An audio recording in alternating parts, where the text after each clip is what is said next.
Hey, it's Deborah Fryer, and I am back for another Facebook Live video. Today, the theme that I want to share with you is all about Passover. So, whether or not you're Jewish, whether or not you have ever been to a Seder, or you went to one last night, or you're going to one tonight, this is such a timely holiday for all of us who are living here on planet Earth. And I was so struck last night by the Seder that I went to as we retold the Passover story. It's a story that is 3,000 years old, and it's a story about Exodus. And it really struck me that it's a story about polarity, and it's a story about duality. And how do we navigate that? How do we integrate that? And how do we really bring that into our lives and into our daily habits so that we can live fully in an integrated way, in a congruent way, in a joyful way, in a compassionate way? Part of the story that we tell, and I'm going to be talking about this, I think, every day for the next 8 days, because Passover is a holiday that lasts for 8 days.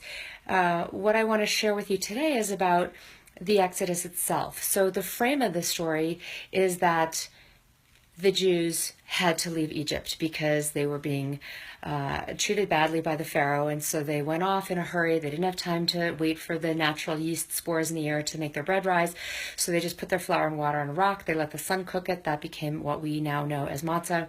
And then they fled, and they went from this super lush, wet land, which was Egypt, and they crossed the desert. The word for Egypt in Hebrew is Mitzrayim, and that means the narrow place. And what really strikes me about this story is how relevant that is for so many people around the world who are displaced, who are leaving because of political situation or environmental situation or warfare, and they're displaced and they're wandering. And it really hit me in the heart last night that we're so privileged, those of us who live in the West, to have the freedoms that we have. And how can we open our hearts more? How can we open our hearts more to all peoples who are displaced? And how are we displacing parts of ourselves? Because this big historical narrative is also a narrative for each one of us.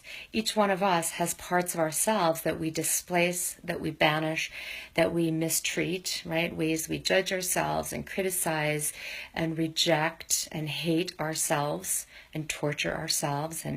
And you know, we all have these ways inside of our heads. If you were to kind of, create a scene with all the different characters who are playing in your story, some of them we love and some of them we banish and we do not treat very fairly.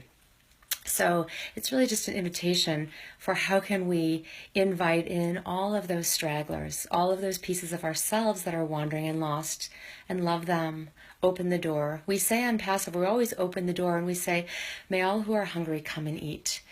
And this is such a beautiful invitation both to ourselves, to invite all parts of ourselves to the table. And it's a collective invitation to us global citizens to invite everyone to the table, because everyone deserves to come and eat. So that's what I want to share. You can hear it's really from the heart. It really brings me to tears to think about it. And that's what I want to share. So if this touches you, I'd love you to leave a comment. Please share with your friends. Have a beautiful week. Have a beautiful day. And I will be here again tomorrow because I've committed to showing up every day for 100 days. Love and blessings to you.